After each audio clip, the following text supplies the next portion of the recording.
और दोस्तों, सानवी क्लासेस आल एग्जाम में आपका बहुत बहुत स्वागत है। मैं विभा। आज हम एम लक्ष्मीकांत की पुस्तक भारत की राज्य व्यवस्था का अध्याय 2 संविधान का निर्माण के बारे में अध्ययन करते हैं।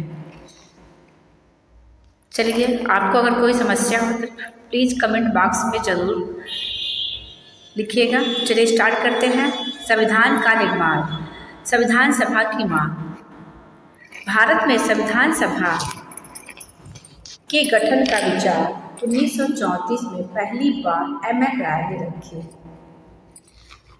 राय भारत में, इसे मैं सेट कर लूँ, भारत में वामपंथी आंदोलन के प्रखर नेता थे। 1935 में भारतीय राष्ट्रीय कांग्रेस ने पहली बार भारत के संविधान के निर्माण के लिए आधिकारिक रूप से संविधान सभा के गठन की मांग की। यानी संविधान सभा की मांग पहली बार एम.एन. राय ने रखी। 1935 में भारतीय राष्ट्रीय कांग्रेस ने पहली बार आधिकारिक रूप से संविधान सभा के गठन की मांग की। 1938 में भारतीय राष्ट्रीय कांग्रेस की ओर से पंडित जवाहरलाल नेहरू ने घोषणा की कि स्वतंत्र भारत के संविधान का निर्माण वयस्क मताधिकार के आधार पर चुनी हुई संविधान सभा द्वारा किया जाएगा। संविधान सभा का निर्माण तो कैबिनेट मिशन के तहत ही हो गया था और इसमें बाहरी कोई हस्तक्षेप नहीं करेगा। 1939 में एक प्रस्ताव पारित करके भारतीय राष्ट्रीय कांग्रेस द्वारा इस विचार का समर्थन किया गया और इसे दोहराया गया। नेहरू ने इस मांग को अंततः ब्रिटिश सरकार ने सैद्धांतिक रूप से स्वीकार कर लिया और 1940 के अगस्त प्रस्ताव के नाम से इसे जाना जाता है। 1942 में ब्रिटिश सरकार ने कैबिनेट मंत्री सर स्टैफोर्ड क्रिप्स तथा ब्रिटिश मंत्रिमंडल के एक सदस्य एक स्वतंत्र संविधान के निर्माण के लिए ब्रिटिश सरकार के एक प्रारूप प्रस्ताव के साथ भारत आए, यानी क्रिप्स प्रस्ताव। इस संविधान को द्वितीय विश्व युद्ध के बाद अपनाया जाना था। क्रिप्स प्रस्ताव को मुस्लिम लीग ने तो अस्वीकार कर दिया। ये क्वेश्चन पूछा जाता है कथन 1 और कथन 2 देकर कि क्रिप्स प्रस्ताव को किसने स्वीकार किया। पहला कथन दे देगा क्रिप्स प्रस्ताव को कांग्रेस ने स्वीकार किया, दूसरा दे देगा मुस्लिमों ने अस्वीकार कर दिया। तो आपको इसमें डीपली इसको पढ़ना पड़ेगा। जैसे क्रिप्स प्रस्ताव को मुस्लिम लीग ने अस्वीकार कर दिया।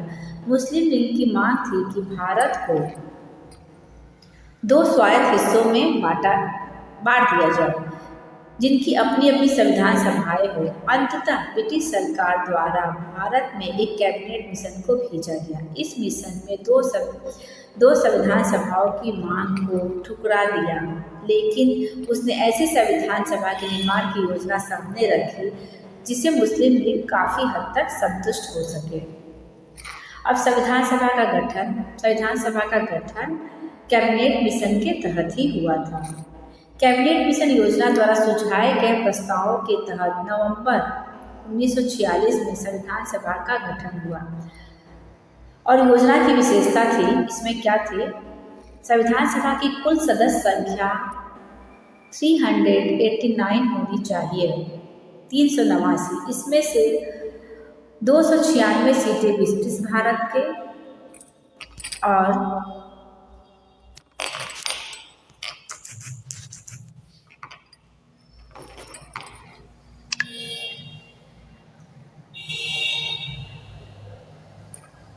93 सीटें देशी रियासतों के होंगे। इसमें 93 सीटें देशी रियासतों के लिए आवंटित की जाएंगी। ब्रिटिश भारत को आवंटित की गई 296 सीटों में से 292 सदस्यों का चयन गवर्नर के प्रांतों और 4 का चयन मुख्य आयुक्तों के द्वारा किया जाएगा।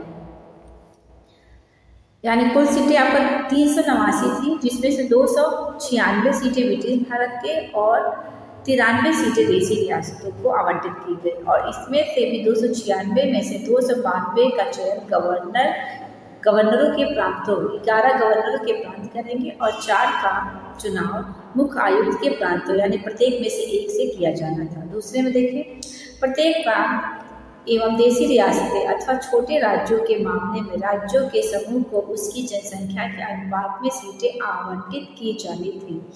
मोटे तौर पर कहा जाए तो प्रत्येक 10 लाख लोगों पर एक सीट आवंटित की जानी थी। तीसरा क्या था? प्रत्येक ब्रिटिश प्रांत को आवंटित की गई सीटों को निर्धारित 3 प्रमुख समुदायों के बीच उनकी जनसंख्या के अनुपात में किया जाता था। ये 3 समुदाय कौन कौन से थे? मुस्लिम, सिख और सामान्य। मुस्लिम और सिख को छोड़कर ये 3 समुदाय थे, मुस्लिम, सिख और सामान्य। प्रत्येक समुदाय के प्रतिनिधि का चुनाव प्रांतीय असेंबली में एक समुदायों के सदस्यों द्वारा किया जाना था और किस तरह? एकल संक्रमी मत के अनुसार समानुपातिक प्रतिनिधित्व तरीके से मतदान किया जाना था। देशी रियासतों के प्रतिनिधियों का चयन रियासतों के प्रमुखों के द्वारा किया जाना था। अतः यह स्पष्ट था कि संविधान सभा का आंशिक रूप से चुनी हुई और आंशिक रूप से नामांकित निकाय थी। इसके अलावा सदस्यों का चयन अप्रत्यक्ष रूप से प्रांतीय व्यवस्थापिका के सदस्यों द्वारा किया जाना था, जिसका चुनाव एक सीमित मताधिकार के आधार पर किया गया था। संविधान सभा के लिए जुलाई-अगस्त 1946 में हुई ब्रिटिश सरकार के लिए आवंटित 296 सीटों हेतु इस चुनाव में भारतीय राष्ट्रीय कांग्रेस को 208, मुस्लिम को 73 और छोटे समूह और स्वतंत्र सदस्यों को 15 सीटें मिली थी। हालांकि देशी रियासतों को आवंटित की गई 93 सीटें भर नहीं पाई, क्योंकि उन्होंने खुद को संविधान सभा से अलग रखने का निर्णय लिया था। यद्यपि संविधान सभा का चुनाव भारत के वयस्क मतदाताओं द्वारा प्रत्यक्ष रूप से नहीं हुआ, तथापि इनमें प्रत्येक समुदाय हिंदू, मुस्लिम, सिख, पारसी, आर्य, भारतीय, ईसाई, अनुसूचित जाति, अनुसूचित जनजाति के प्रतिनिधियों को जगह मिली। इसमें महिलाएं भी थीं। महात्मा गांधी के अपवाद को छोड़ दे तो सभा में उस समय भारत की सभी बड़ी हस्तियां शामिल थी। संविधान सभा में सीटों का आवंटन संविधान सभा के चुनाव के परिणाम, संविधान सभा में समुदायवार प्रतिनिधित्व और संविधान सभा की महिलाओं सदस्यों का उल्लेख इसमें किया गया है। संविधान सभा की कार्यप्रणाली। अब संविधान सभा की पहली बैठक 9 दिसंबर 1946 को हुई। ये क्वेश्चन पूछा जाता है, संविधान सभा की पहली बैठक कब हुई और इसके सदस्य कौन थे, इसके अध्यक्ष कौन थे? 9 दिसंबर 1946 को संविधान सभा की पहली बैठक हुई। मुस्लिम लीग ने बैठक का बहिष्कार किया और अलग पाकिस्तान की मांग की। पहली बैठक के अध्यक्ष 9 दिसंबर 1946 के सच्चिदानंद सिन्हा थे, लेकिन ये नाम मात्र के थे। और 11 दिसंबर 1946 को जब इसकी बैठक हुई, अस्थायी अध्यक्ष राजेंद्र प्रसाद को चुना गया। आगे होगा इसमें। फ्रांस के तहत इस सभा के सबसे वरिष्ठ सदस्य डॉक्टर सच्चिदानंद सिन्हा को सभा का अस्थायी सभा चुना गया। अब देखिए, ये क्वेश्चन पूछा जाता है कि संविधान सभा के अस्थायी सभापति कौन थे? तो डॉक्टर सच्चिदानंद सिन्हा थे। लेकिन 3 दिन बाद ही 11 दिसंबर 1946 को राजेंद्र प्रसाद को संविधान सभा का अस्थायी अध्यक्ष या सभापति चुन लिया गया। इसी तरह 25 जनवरी 1947 को H.C. मुखर्जी सभा के उपाध्यक्ष चुने गए। ये भी पूछा जाता है कि संविधान सभा के उपाध्यक्ष कौन चुने गए? तो H.C. मुखर्जी संविधान सभा के उपाध्यक्ष चुने गए। बाद में सभा ने 2 उपाध्यक्ष बनाने का संकल्प किया। इसके तहत 16 जुलाई 1947 को V.T. कृष्णाचारी को सभा के दूसरे उपाध्यक्ष के रूप में चुना गया। पहले उपाध्यक्ष मुखर्जी थे, दूसरे कृष्णाचारी थे। अब उद्देश्य प्रस्ताव जो जवाहरलाल नेहरू ने पेश किया था। 13 दिसंबर 1946 को पंडित नेहरू ने सभा में ऐतिहासिक उद्देश्य प्रस्ताव पेश किया। ये भी इम्पोर्टेंट क्वेश्चन है कि उद्देश्य प्रस्ताव कब पारित किया गया। 13 दिसंबर 1946 को पंडित जवाहरलाल नेहरू ने इसे पेश किया। इसमें संवैधानिक संरचना के ढांचे एवं दर्शन की झलक है। इसमें कहा गया है कि यह संविधान सभा भारत को एक स्वतंत्र संप्रभु गणराज्य घोषित करती है और अपने भविष्य के प्रशासन को चलाने के लिए एक संविधान के निर्माण की घोषणा करती है। ब्रिटिश सरकार में शामिल सभी क्षेत्र, भारतीय राज्यों में शामिल सभी क्षेत्र तथा भारत से बाहर के इस प्रकार के सभी क्षेत्र तथा वे अन्य क्षेत्र जो इसमें शामिल होना चाहेंगे या भारतीय संघ का हिस्सा होंगे, उक्त वर्णित सभी क्षेत्रों तथा उसकी सीमाओं का निर्धारण संविधान सभा द्वारा किया जाएगा तथा इसके उपरांत के नियमों के अनुसार यदि वे चाहेंगे तो उनकी अवशिष्ट शक्तियाँ उनमें निहित रहेगी और प्रशासन के संचालन के लिए वे सभी शक्तियाँ केवल उनको छोड़कर जो संघ में निहित होंगे उन राज्यों को प्राप्त होंगी। संप्रभु स्वतंत्र भारत की सभी शक्तियाँ एवं प्राधिकार इसके अभिन्न अंग तथा सरकार के अंश सभी का स्रोत भारत की जनता होगी।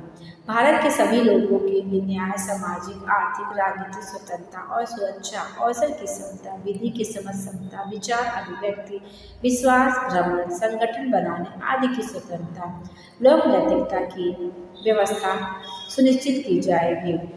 अल्पसंख्यकों, पिछड़े वर्गों, जनजातीय क्षेत्रों के लोगों को पर्याप्त सुरक्षा प्रदान की जाएगी। संघ की एकता को अछूट बनाए रखा जाएगा और इसके भू क्षेत्र, समुद्र तथा वायु क्षेत्र को सब देश के न्याय विधि के अनुसार सुरक्षा प्रदान की जाएगी। इसी प्राचीन भूमि को विश्व में उसका अधिकार और उचित स्थान दिलाया जाएगा ताकि विश्व शांति एवं मानव कल्याण को बढ़ावा देने में नियमित उसके योगदान को सुनिश्चित किया जाएगा। इस प्रस्ताव को 12 जनवरी 1947 को सर्वसम्मति से स्वीकार किया गया। यह पूछा जाता है कि उद्देश्य प्रस्ताव को कब स्वीकार किया गया, तो 12 जनवरी 1947 को सर्वसम्मति से इसे स्वीकार किया गया। इसमें संविधान के स्वरूप को काफ़ी हद तक प्रभावित किया। इसमें परिवर्तित रूप से संविधान की प्रस्तावना बनी। इसके ही परिवर्तित रूप से संविधान की प्रस्तावना बनाई रखी। स्वतंत्रता अधिनियम द्वारा परिवर्तन। संविधान सभा को खुद को अलग रखने वाली देशी रियासतों के प्रतिनिधि धीरे धीरे इसमें शामिल होने लगे। 28 अप्रैल 1947 को 6 राज्यों के प्रतिनिधि सभा के सदस्य बन चुके थे। 3 जून 1947 को भारत के बंटवारे के लिए पेश की गई माउंटबेटन योजना को स्वीकार करने के बाद अन्य सभी रियासतें के ज़्यादातर प्रतिनिधि सभा में अपनी सीटें ग्रहण कर ली और भारतीय हिस्से की मुस्लिम लीग के सदस्य इसमें शामिल हुए। भारतीय स्वतंत्रता अधिनियम 1947 ने सभा की स्थिति में निम्न 3 परिवर्तन किए। सभा को पूरी तरह संप्रभु निकाय बनाया गया जो स्वेच्छा से कोई भी संविधान सभा बना सकती थी। इस अधिनियम ने सभा को ब्रिटिश संसद द्वारा भारत के संबंध में बनाए गए किसी भी कानून को समाप्त करने अथवा बदलने का अधिकार दे दिया।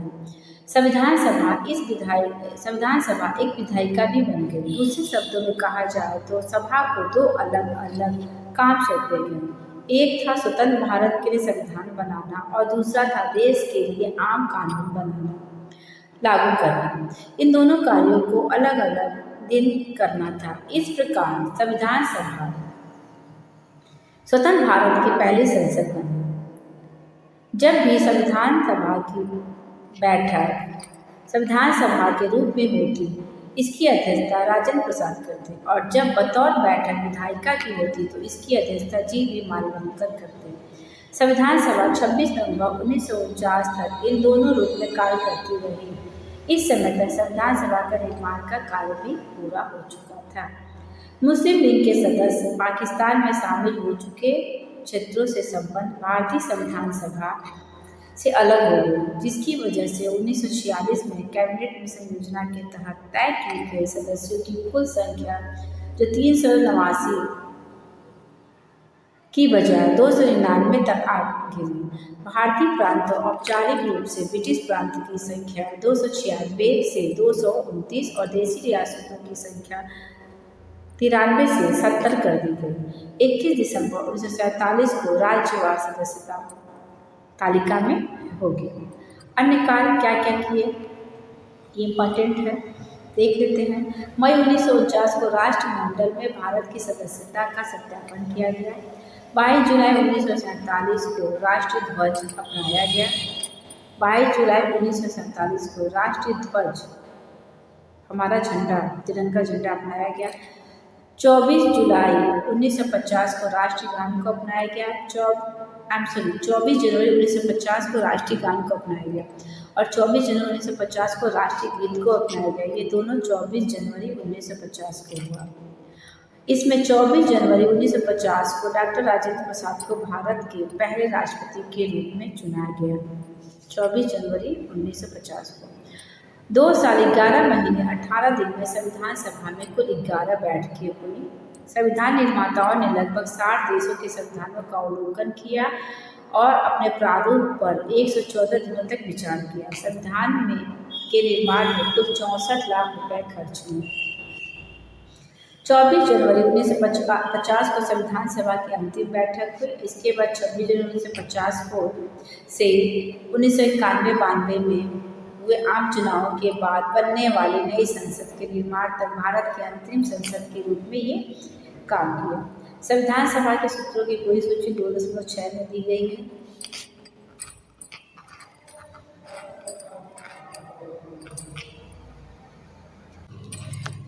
संविधान सभा की समितियां, आइए देखते हैं।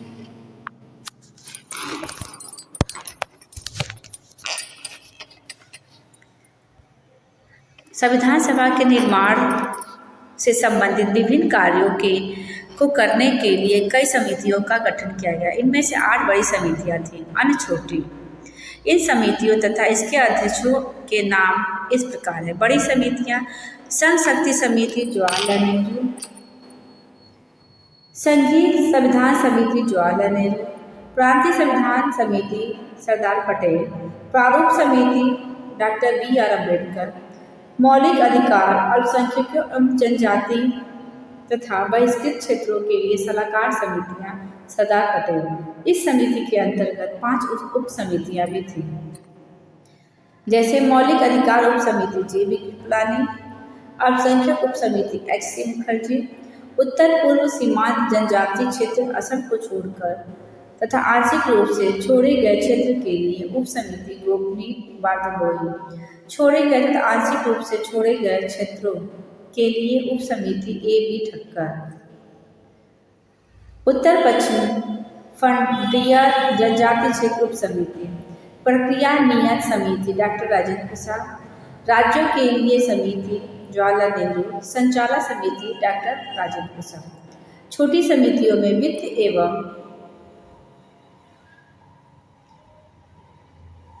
कर्मचारी स्टाफ समिति डॉक्टर राजेंद्र प्रसाद, क्रेडेंशियल समिति, प्रत्यायक समिति आह्लाद कृष्ण स्वामी अय्यर, सदस्य समिति V पट्टाभी सीतारमैया, कार्य संचालक समिति डॉक्टर KM मुंशी, राष्ट्र ध्वज संबंधी तथ्य समिति राजेंद्र प्रसाद, संविधान सभा के कार्यों के लिए समिति JB मालवणकर, सर्वोच्च न्यायालय के लिए तदर्थ समितियां S वरदाचारी, जो कि सभा के सदस्य नहीं थे, मुख्य आयुक्तों के प्रांतों के लिए समिति V पट्टाभी सीतारमैया, संघीय संविधान के वित्तीय प्रावधानों संबंधी समिति नलिनी रंजन सरकार, भाषाई प्रांत आयोग SK डॉर, प्रारूप संविधान के जांच के लिए विशेष समिति जवाहरलाल नेहरू, प्रेस दीर्घा समिति उषा नाथ सेन, नागरिकता एवं तदर्थ समिति S वरदाचारी।